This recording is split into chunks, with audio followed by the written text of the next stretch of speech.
Hi, I'm Callie and welcome to Kapowski Reads, and please ignore the lighting. I look like a corpse. I'm wearing a substantial amount of makeup and I look like a corpse. We're doing the best we can with what we have. Welcome to my January wrap up. I haven't done monthly wrap ups for a while, and I did really enjoy doing my low spend year wrap ups last year, so I thought that maybe I would just include my books and my low spend stuff in the one video. Basically, I'm wrapping up the month. It includes books, it includes stuff. I am going to start with my reading stats. Thank you, StoryGraph, for providing me with all of this information. I finished 13 books this month, which, well done, me. I had 3 exams and I didn't think I was going to get through 13 books, but I did, and I'm really happy about that. I read a total of 3,907 pages, which is historically a little bit low for me, but I'm okay with that because I want to use my free time doing multiple things that I enjoy, so I'm happy with that. That's a lot of pages. I made a fun little graphic of the format of the books that I have read, just because it ties in with like my own goals of using stuff up.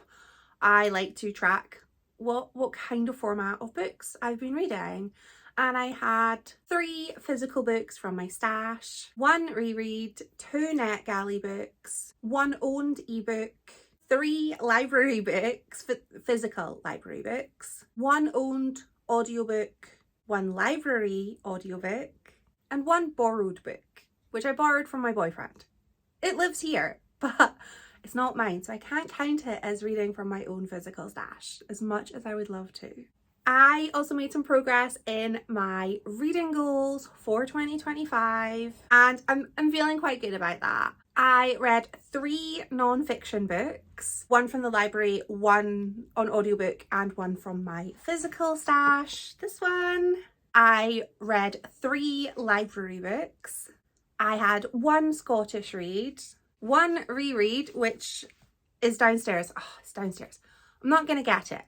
I reread Grace Helbig's Guide to Life. Can't remember what it's called. I've been on a nostalgia kick for a while, and I thought I'm going to read some old, like, OG YouTuber books because I have some, and they were an entertaining read at the time. This book was still an entertaining read like 10 years later. Really, you know, I had a chuckle, or 2, or 5. And from my physical stash, 3 books down. I really enjoyed these 2. I didn't love this, but I think that that's because this book maybe was miscategorized, and it was not about what I thought it was going to be about, and there was a lot of traumatic moments in the book that were in detail that there was no warning about, and it was not for me. I haven't been sharing my book recommendation of the month that nobody asked for on YouTube, but I do share it on Instagram. There's a hashtag which is exactly Callie's book recommendation of the month that nobody asked for, because I'm sharing it regardless. My recommendation from January is going to be The Goddess Effect, because I utterly adored this book. It was gloriously chaotic and weird, and I love like a beauty horror kind of book, and this was wellness horror, which is something I want to read more of. I just eat it up. I had a great time with this book, and it was everything that I both wanted and needed it to be. I did include this in a reading vlog, so I will pop a link in the description for anybody who wants to read that. So I read 3 books from my physical stash, and I did bring 1 new book into the fold because I was very kindly given a copy of Real Gone Kid by Kate Friedrichs. This is a coming of age story set in the 1980s in Scotland. It's written by a Scottish author, which, you know, I love books by Scottish authors, and I love coming of age stories. And the author and I follow each other on Instagram, and she asked if I would like a copy of this book, and I calmly was like, please, please, I would love it. This has been on my want to read list since I believe October 2023. So I'm really excited to read this. I didn't have time to read it in January because it was a chaotic month for me, but I'm going to be reading this super soon and I'm excited. It comes to me really highly recommended by a whole bunch of my fellow Scottish Book Club friends, so I'm giddy. I also kind of wanted to include my empties in this video. Do all of these things mesh well for a cohesive video? I don't know, but we're doing it. We're wrapping up the month as a whole, so I suppose that makes sense. I've got my empties box. I love having an empties box. It just, I don't know. There's something really just nice about knowing you're using your stuff. My tummy's rumbling. I really hope that that's not getting picked up by my phone. I've not had breakfast and it's lunchtime now. So I forgot. I was doing a whole bunch of things, got distracted, and then was like, oh, I should have lunch. And I was like, no, film. There's daylight right now. I didn't realise I would still look like a corpse, but here we are. Empties. I'm still doing my low spend year, so I'm still really trying to make my way through some stuff. First up is I don't know, maybe not a weird thing, a scalp serum. I took the whole year to finish this. It's a scalp serum. That's pretty much it. I liked it and I use stuff in my hair, so I was like, I don't even know if it worked. I honestly don't know. I don't think I really noticed any difference when I used it versus when I didn't, but I felt it was like a nice kind of spring clean. I don't know. It was fine. I haven't noticed any difference in my hair since not using it. I finally finished my Aussie heat protecting spray. I like this. It's not my favourite, so I'm not replacing it with like for like, but it's fine. I finished my hair mask, Umberto Gianni Grow Mask. I've got like little patches where I feel like my hair is thinning and I keep sort of going, I'm going bald. So I like to use a hair mask as a treat for my hair, but as a treat for like my scalp as well. I am that person, you know, when you see an advert and they're like, what is this new insecurity that's being created? Who even is insecure about that? Me. I'm insecure about it, probably. So I don't know if this make my hair grow, but my hair's been in a really good condition lately. But that's nothing to do with this. I swapped shampoo and conditioner and I'm having a good time. I finished my favourite body scrub. I love this. It's a slightly warming lavender scented body scrub by Soap and Glory. I have said before, I don't like Soap and Glory skincare, but I love Soap and Glory body care. And this pummels my skin, but also warms me up. And it's cold right now. So when I'm in the shower and I've got that window open, I'm chilly, and this warms me up and makes my skin nice and soft, which is exactly what I wanted to do. I feel like this tells you it's January. This is a January wrap up without saying it's a January wrap up, because this is a festive moisturizer. This was actually the last of my 2024 stash of moisturizers. I finished them all and this was fine.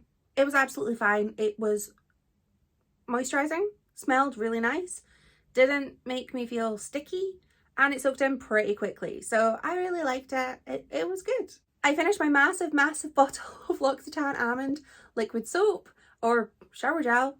That's water that you see at the bottom because I rinsed it and it's going in the recycling after I film this. I love this. This is like I was gonna say this is my favorite shower gel, but I've found a new shower gel that I love. So this, I love it. It's my second favorite if we're ranking things. Smells amazing, makes me feel nice and clean and soft.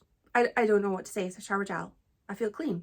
Winner. I'm including this lip balm. This is my favorite lip balm, but this was like a team effort because we have a whole bunch of these just dotted around the house. This is like, if we were to have a house lip balm, it's this. It's Barry M. Lip Rehab Avocado. This is the one that everyone in the house uses. It's amazing. It's the best lip balm, I think. It's like £6, I believe. And we stocked up ages ago and we're just making our way through them, but this is fantastic. I love this. I finished my Future Renewal number 7 serum. I like this. I really like this serum. And I'm really kind of conscious of the fact that I've been trying to find like my perfect skincare routine. I say that as I have this. This is womb related. This has nothing to do with skincare. This is the womb crone has caused this, like our little fanfare. So I'm kind of noticing that I'm trying different serums. I need to stick with them for a long enough time for my skin to realize if it likes or dislikes them, because I'm not going to get a true test of a thing by using it for like a month. So I'm on my 2nd bottle of this because I got some for Christmas, and so far I'm liking it, my skin's liking it, it's going well. And my final empty is the Future Renewal night cream. I really like this as a night cream. It soaks in very, very easily, makes my skin feel nice and plump and soft. It's exactly what I want from a night cream. I kind of wanted to end this video with my like achievements and favorite things of January. It sounds really silly to be like, these are my achievements, but I'm going to.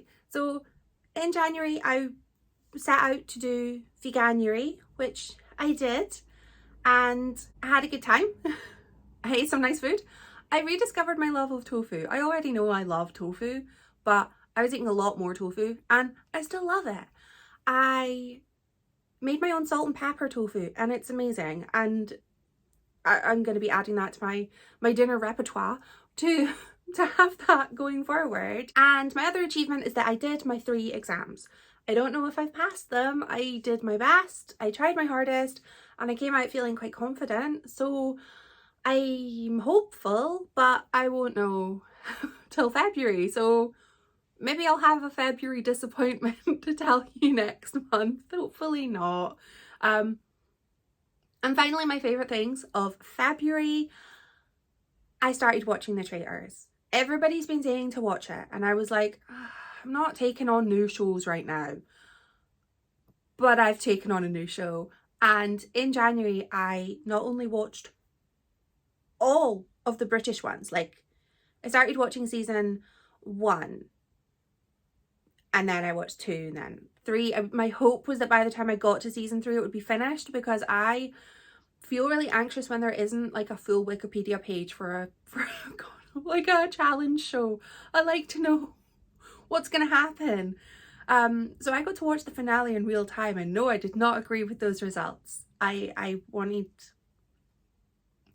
different winners, but I'm happy, you know, happy enough that people won, and maybe they were edited in a way that made for entertaining TV and they're not as mean as they seemed. But oh, I wasn't in love with the idea of the winners of that.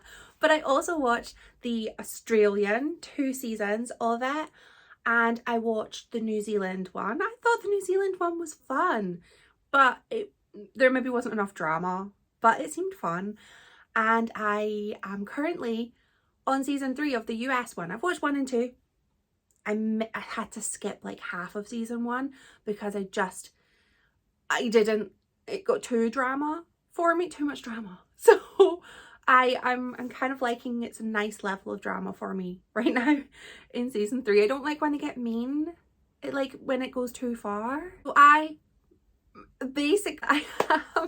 I'm loving The Traitors, you know, one of the most popular shows right now. I'm loving it. I also am loving this pizza. I'm gonna add a picture of the pizza. It's Dr. Oetker Ristorante, I think. It's a vegan pizza and it's tomatoes, and it's the best pizza for me, in my opinion, the best pizza. I love it. Even before Veganuary, I can't eat cheese. Well, I can, but I can't eat cow's milk cheese, which is, you know, probably the best cheese to have if you're making a pizza. And this I saw, I was like, oh, Veganuary, we have a pizza, and I was like, I don't like tomatoes. But I love this pizza. I love it. It's got like a garlicky buttery type thing, and it is delicious and fantastic. Our oven is awful and just drops heat, so I have to cook it, then take it out, cut off a little bit of the crust and put it in the air fryer. So it's a bit of a stressful make, but it is so worth it. I love it. And my final favourite thing of the month, again, is food related. I have recently rediscovered my love of Walker's barbecue crisps. I keep forgetting that they still exist. I fell in love with them back when like the Spice Girls were on the cover of crisp packets, which I feel they should still be. It was a magical time. But I have rediscovered my love of them, and I would get myself a packet from the shop next to my library, and then I realised Asda does a 6-pack. I can buy my treat packet, but I can also have a 6-pack. So I have a 6-pack downstairs, and I'm so excited. I get to have barbecue crisps for the week. It's great. I would love to know how your month has been, and if you have read anything wonderful, any highlights, any favourite things, let me know in the comments. And thank you so much for watching. Bye!